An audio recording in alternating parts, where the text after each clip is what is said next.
King Arthur and His Knights by Elizabeth Lodor Merchant. A Hunt in Fairyland. Right so as they sat, there came running in a white hart into the hall, and a white bracket next to him, and 30 couple of black running hounds came after with a great cry. King Arthur and Princess Guinevere were married with great rejoicing, and all the barons and baronesses, the dukes and duchesses of the country came to the wedding. Such a banquet there was at Camelot, such songs and dances and tournaments. And the whole neighborhood seemed to ring with the mirth of it, with the shouts and laughter and delicate music of 100 harps. Every evening the king and queen sat at the windows of the castle, watching processions of knights with torches winding in and out among the trees. Every morning the radiant pair came out together, smiling and beautiful, to walk or ride across the meadow, so that the whole world might see them. The queen moved along daintily and silently, but the king was always watchful and alert, ready to hear grievances or grant favors, ready even to give the order of knighthood to the poor sons of laborers and cowherds, if they could prove to him that they were as noble and valiant at heart as any gentleman of the land. And both nobles and commons bowed low, not from fear, but from love, as they passed. Well, that's what they told themselves anyways. But a day came when Merlin told Arthur that the merriment and feasting must pause for a time, and that the king must meet his knights in sober and earnest talk, seated at the round table. So Queen Guinevere and all the ladies of the court swept and rushed away in a stately procession to the women's quarters in the castle, while the king and the knights sat down at the round table and passed the cup of fellowship from hand to hand. Then Merlin said that today the empty seat at the king's left hand was to be filled, not the seat perilous, but the other place that had been left without a name. Everybody wondered who the chosen knight could be, and they all stood up and waited as the great wizard went out the door of the banqueting hall to bring in the newcomer and to present him to the king.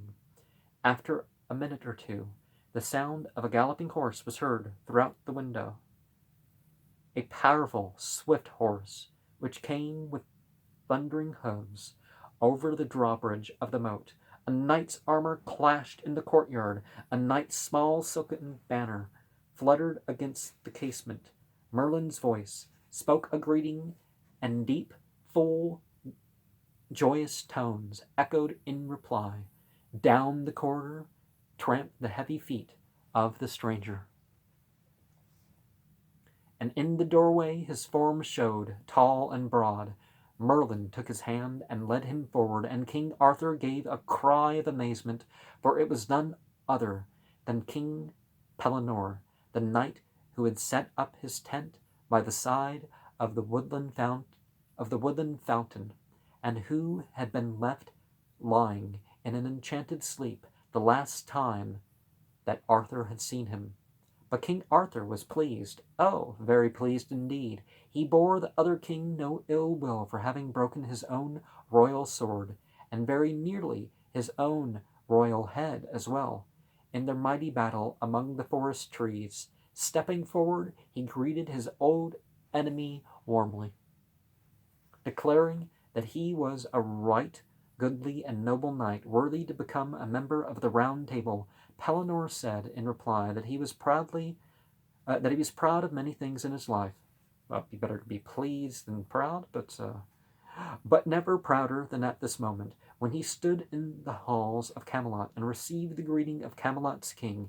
Then he bent on one knee before Arthur and took the oath of fealty, and Arthur himself raised him up and placed him in the seat at the left-hand side, while The jeweled cup was passed round again, and all the other knights drank joyfully to Pellinore, the latest and almost the finest comer to the Round Table.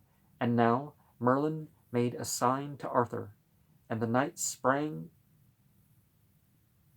Oh, and the king sprang to his feet and drew his sword from his scabbard.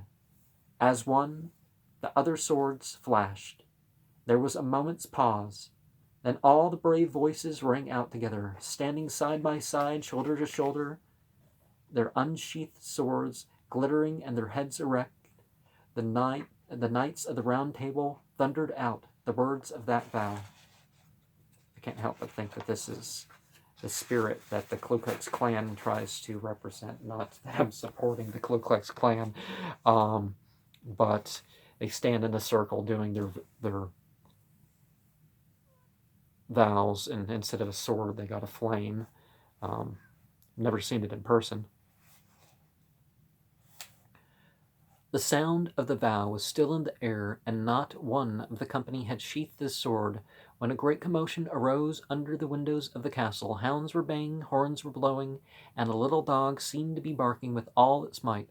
A long, long way off, horses might be heard galloping as well, but nobody could be quite sure of that, because, as they stared at each other in great astonishment, the door of the banqueting hall suddenly burst open, and a great, pure white stag, with branching horns and eyes like balls of flame, bounded into the room, its hoofs, which seemed to be made of silver, flashing and ringing among the green rushes on the stone flags of the floor. No sooner had it leaped through the doorway than everybody saw that the little white dog, which had been making such a noise outside, was hard on the heels of this beautiful and mysterious deer, and following instantly came a pack of 30 couples of great black hounds in full cry after the snow-white stag.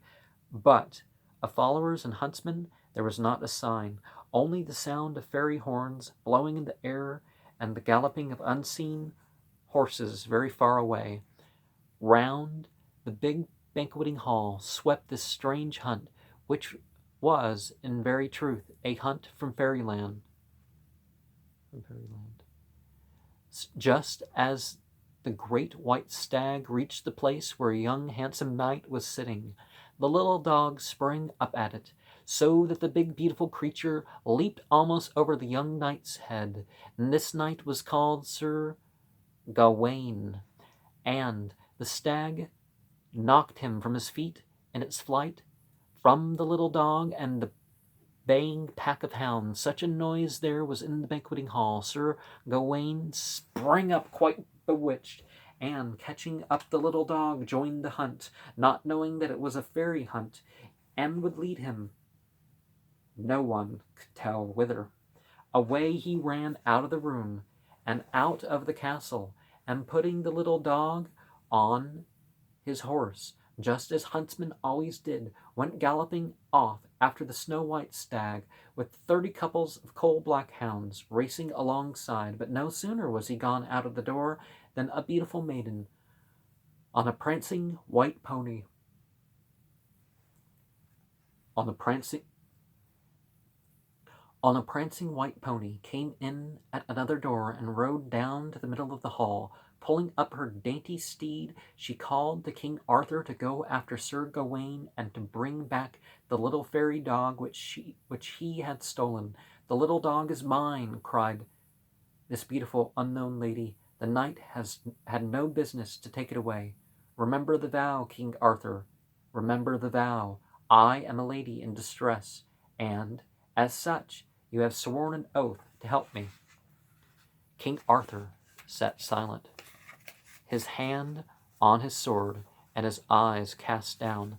The vow had seemed to him such a beautiful and serious thing, and he could not believe that it had anything to do with this wild fairy hunt and this strange fairy lady, who certainly was not made of flesh and blood, but belonged to some enchanted forest a very long way off. Well, the fire beings and the clay beings are both beings that do have gender.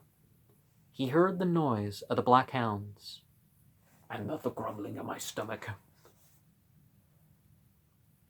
and of Sir Gawain's horse, and of the little mysterious elfin dog, fade in the distance among the faintly glowing horns of the invisible company, and he had not the slightest wish to go after them.